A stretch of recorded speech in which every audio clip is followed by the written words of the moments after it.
We're starting to close in on the end of this series, going team by team, breaking each one down and looking at their outlook for the expansion draft for the Seattle Kraken coming up this summer. And now with just 5 teams left, as we look at the New York Rangers, especially if you're going to be a fan of the AHL Palm Springs franchise or whatever team their AHL players play with this next season, then this is one you'll probably want to pay attention to.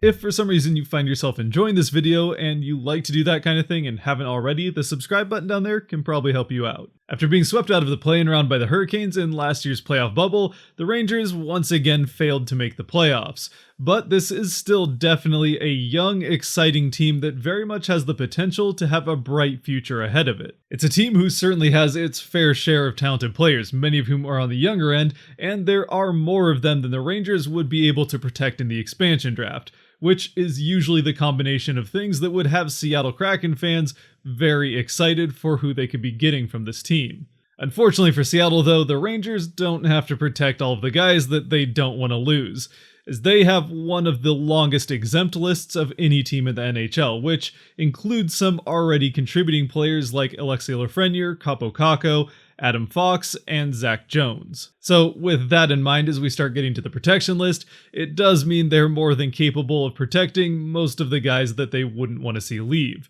And on the forward end with their protection list, they do have 3 no-movement clauses with Artemi Panarin, Chris Kreider, and Mika Zibanejad. But none of those 3 guys would be terribly likely to leave even without it. Beyond those 3, I also think it's fairly safe to say that guys like Ryan Strome, Pavel Buchnevich, and Philip Hedl will probably all end up protected as well. And then with that final spot, they have a couple of different options. They could go with protecting one of their 23-year-old RFAs, or they could protect Colin Blackwell, which I think is probably the more likely option at this point. If they were to go this route on the forward end though, that would leave only Kevin Rooney exposed with a contract for next season and enough games played in order to meet the exposure requirements. So they still would have to sign likely one of those 23-year-olds in order to meet that exposure requirement. Meanwhile, with the protection list on the defensive end for the Rangers, things are probably fairly straightforward here, thanks to all of the issues that have gone on with Tony DeAngelo over this last year. Again, here there's another no movement clause that has to be taken into consideration with Jacob Trouba that would have to be protected,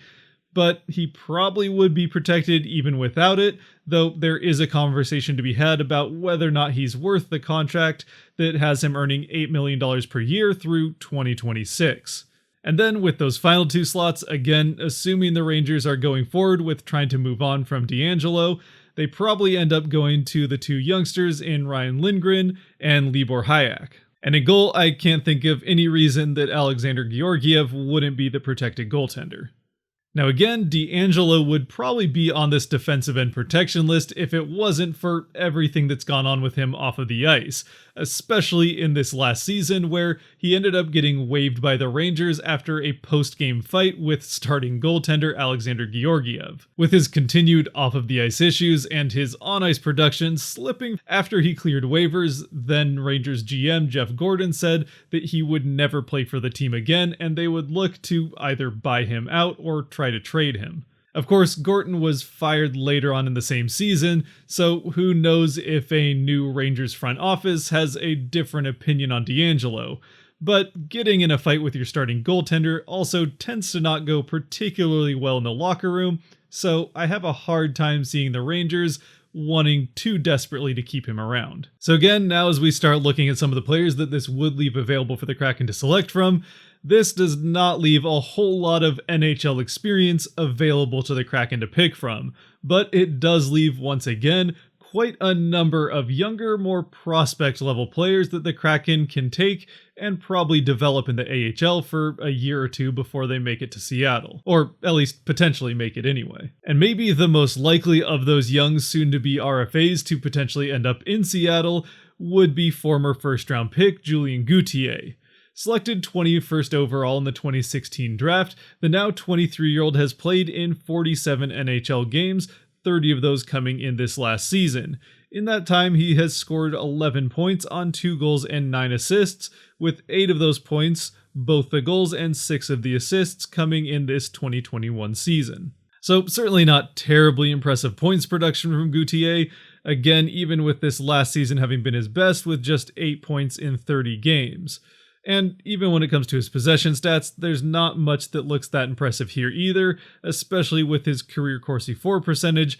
being just 46.1. But again, this is a young forward and he has a very big frame at 6'4", 230 pounds. And in this last season especially showed that he is not afraid to use it with 56 hits in those 30 games. And with him as well, it is also fair to mention that whether it's the lacking points production or the nearly 2 hits per game, he was able to do all of that while playing less than 10 minutes per game. Plus, at least when it comes to his points production, there are signs that that could improve in the years to come as well, as when you look at his last 3 years of AHL play between 2017 and 2020, he was able to improve in that category year over year, with 25 points in 65 games in the 2017-18 season, and then although he did score his most points in the 2018-19 season with 41 on 27 goals and 14 assists, that did come in 75 games, while the following year he was near a point per game with 37 points, with 26 goals and 11 assists in just 44 games.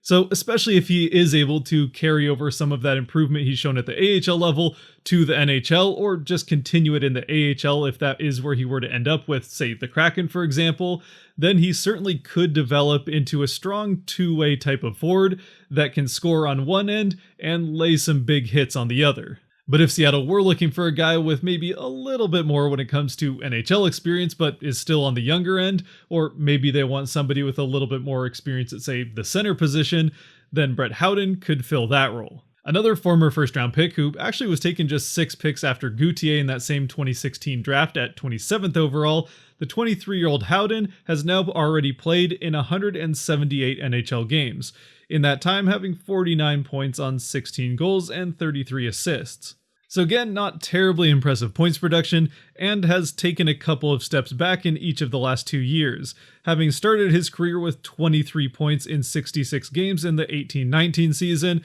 and then 19 points in 70 games last year, and dropping now to just 7 points in 42 games in the 2021 season, which is certainly not the direction you'd like to see a young player going. And although he has gotten his fair share of blocks and certainly his fair share of hits as well, especially again considering this is a bigger player at 6'3", 200 pounds, he also does not have particularly impressive possession stats to say the least, with a career Corsi for percentage of just 42.4, and already a career expected plus minus of negative 20.1. So it certainly is possible with Howden that this is a guy that might just not yet quite be ready for the NHL level, because especially when you look back on his WHL stats, he was an absolute scoring machine, throughout the course of his career being well over a point per game player, and in his last season, the 2017-18 one, scoring 75 points in 49 games for the Moose Jaw Warriors. So obviously he has not really figured out a way to convert that points production that he had in the WHL over to the NHL level just yet. But to be fair, he also has almost no experience in the AHL, having played in just 5 games in the 16-17 season, where he did have 4 points in those 5 games on 3 goals and an assist. But that is a pretty big jump to make for most players going straight from the WHL to the NHL, so maybe taking a step back to the AHL would do him some good, and Seattle could pick him and give him just that. And beyond those two, there are a couple of other 23-year-old options from that same 2016 draft, though they were taken in the 6th and 7th round, those being Tim Gettinger and Ty Ronning. Gettinger has played at least a few games at the NHL level over the last few years, but it really hasn't been enough to draw any conclusions from. Meanwhile, the AHL level, where he's spent the majority of his time over the last few seasons, he has been improving year over year, this last season finishing up with 19 points on 9 goals and 10 assists in the 23 games that he played in. Meanwhile, Ronning has yet to make his NHL debut, and his AHL experience did not get off to a strong start for his first couple of seasons there, though he was a very strong points producer in his last few years in the WHL, and also did pretty well in his time in the ECHL over the last couple of seasons. Finally, this year he was able to get at least somewhat of a breakout with 18 points in 18 games on 10 goals and 8 assists in the AHL. Personally though, I don't see much of a reason that the Kraken would take Ronning. I just figured he was worth mentioning as there aren't a ton of options from the Rangers. Gettinger is at least 6'6" and over 200 pounds, so again, that's another guy with a big frame that could maybe turn into a depth forward down the road.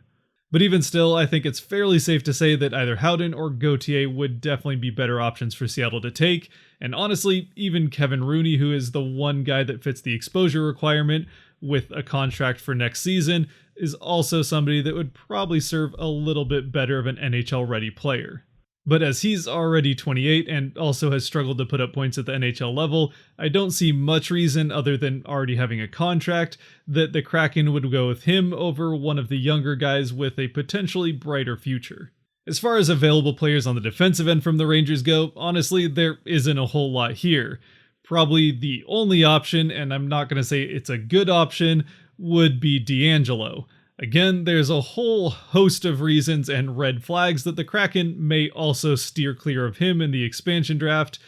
but again, since he's pretty much the only player with substantial NHL experience that will be exposed to Seattle that at least isn't towards the end of his playing career, we'll go ahead and take a look at him anyway. The 25-year-old right-shotted defenseman who was picked 19th overall in the 2014 entry draft has now played in 206 career games across 5 different NHL seasons, in that time putting up 106 points on 24 goals and 82 assists. Which certainly is pretty good points production from a defenseman, and looks especially good from a right-handed defenseman. And his last 2 years leading up to this one also look very good, where he had 30 points in 61 games in the 2018-19 season, and then had 53 points in the 68 games they got in last year with 15 goals and 38 assists, which was enough to get him votes for the Norris. Outside of his points production, his possession stats are certainly not terribly impressive, with a 47.7 Corsi for percentage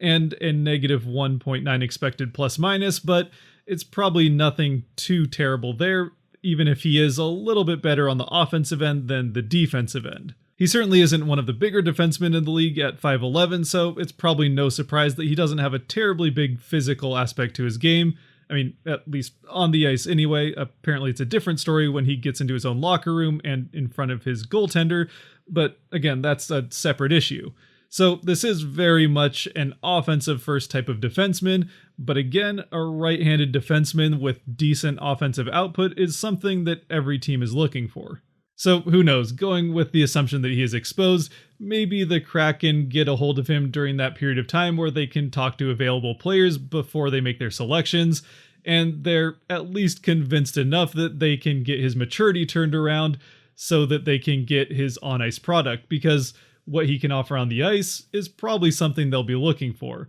The question is whether or not he can stay out of his own head, and more importantly, stay out of fights in the locker room. Or, for that matter, pretty much anywhere that isn't on the ice. That being said though, paying a hothead who might be a ticking time bomb $4.8 million is probably a little bit more than you'd want to pay him, but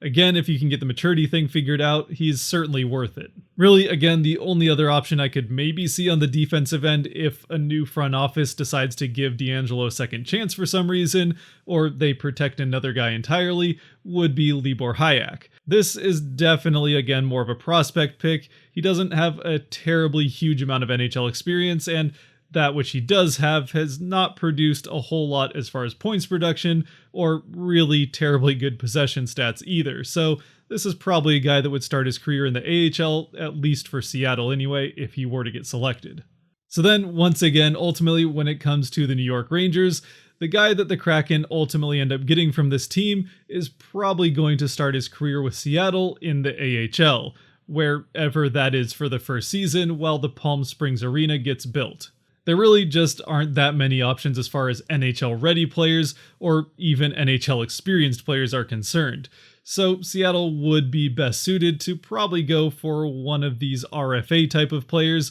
Maybe one of them is one of the guys that this team ends up signing so that they can meet their exposure requirements, in which case that probably becomes the most likely option. Especially if the guy who ends up seeing a contract before the expansion draft is either Julien Gauthier or Brett Howden, but I would probably see the Rangers signing another one of the other guys to potentially try to steer the Kraken away from one of those two, but there really isn't a terribly big amount of disincentive for the Kraken to select an RFA. So the Kraken probably do in the end go with one of those two. And really the only wrench that could potentially get thrown into all of it is if D'Angelo is available and the Kraken decide to take a chance on him and their ability to rehabilitate a player that has had plenty of issues. Which, of course, those of us who are Seahawks fans are all too used to our teams taking on maturity projects, and we've seen that go both good and bad. So who knows, maybe his on-ice production is worth the chance of what he is off the ice. As far as any potential side deals or trades between the Kraken and Rangers, I really don't see any reason for one here unless the Rangers want to incentivize the Kraken to take D'Angelo. But again, I don't really see a reason the Rangers would go out of their way to make a trade with the Kraken. But with that, we have reached the end of this one. So if you have made it to this point, thank you very much for watching. If you did like or enjoy this video, there are buttons for that kind of stuff down below. As always, I'd love to hear your thoughts on who you'd like to see Seattle end up getting from the Rangers, which one of these young guys you think will turn into the best NHL player, or maybe if you think Seattle should take a chance on D'Angelo. Otherwise, stay safe out there and be good to each other. Peace.